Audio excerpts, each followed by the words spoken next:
இப்போ இது யதார்த்தமாக என்ன பார்க்க வருது. இப்போ இந்த இட்லி நான் வச்சு கொடுத்துட்டாங்க, நான் கொடுக்கணும், வேற வழி இல்லை, கொடுத்துட்டேன். சாப்பிட்டுருச்சு. அது சாப்பிட்டுட்டு என்ன ஒரு பார்வையோட பார்த்துருச்சு. என்னால் அதை கடக்கவே முடியல. நான் கொஞ்சம் எமோஷன்.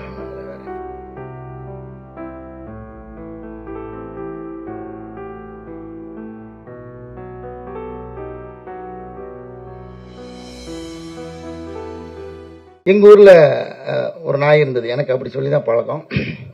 ஆனால் அதுக்கு ஒரு பேர் வச்சுருந்தோம், கருப்பு. அதுக்கு பேர் அது ஃபுல் பிளாக்ல இருக்கும். இருட்டிலலாம் இருந்தால் தெரியவே தெரியாது. அது வந்து எங்கள் பெரியப்பா வீட்டில் இருந்துச்சு. எங்கள் அப்பாவுக்கு வந்து நாய் வளர்க்குறது பிடிக்காது. அது என்னமோ தெரியல, என் மேலே பயங்கரமான பாசம். நல்லா வளர்ந்துச்சுக்கிட்ட ஒரு 10 வயசுக்கு மேலே இருக்கும். அதுக்கு நல்ல ஒரு முதிர்ச்சியான ஒரு இதில் பருவத்தில் இருக்கும்போது அதே மாதிரி அதுக்கு மனநலம் பாதிக்கப்பட்டுருச்சு. வேறு யாருமே அதை நெருங்கவே முடியல. கிட்டத்தட்ட ஊரில் ஒரு 10-13 பேரை கடிச்சிச்சு. இப்போ ஒட்டுமொத்த ஊரும் அந்த நாய்க்கு எதிராக திரண்டு நிற்கிது.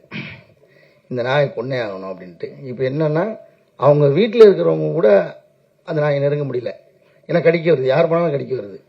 எலி பாசானத்தை வந்து தருவான், அது நீ கொடுத்தா தான் சாப்பிடும், அதனால் நீ தான் கொடுக்கணுன்ட்டாங்க. இப்போ வந்து இட்லியில் வெட்டி அதுக்குள்ளே வச்சு எனக்கு எக்ஸ்பிளைன் பண்ணுறதுக்கு பதட்டமாக இருக்குது. நான் தான் கொடுத்து ஆகணும், ஏன்னா வேறு யாரும் கிட்ட போக முடியாது. இந்த எலி வாசனை சாப்பிட்டுருச்சுன்னா தண்ணியை குடிச்சா பொழைச்சிக்குமா. அதனால் தண்ணி குடிக்க விடாமல் இருக்குது.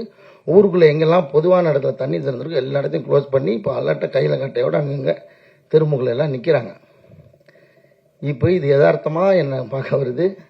இப்போ இந்த இட்லி நான் வச்சு கொடுத்துட்டாங்க, நான் கொடுக்கணும், வேறு வழி இல்லை, கொடுத்துட்டேன். சாப்பிட்டுருச்சு. இப்போ என்னென்னா இவங்க எல்லா இடத்துலையும் நிற்கிறாங்க, அது இங்கேயும் போக முடியாது. அது சாப்பிட்டுட்டு என்ன ஒரு பார்வையோட பார்த்துருச்சு. என்னால் அதை கடக்கவே முடியல.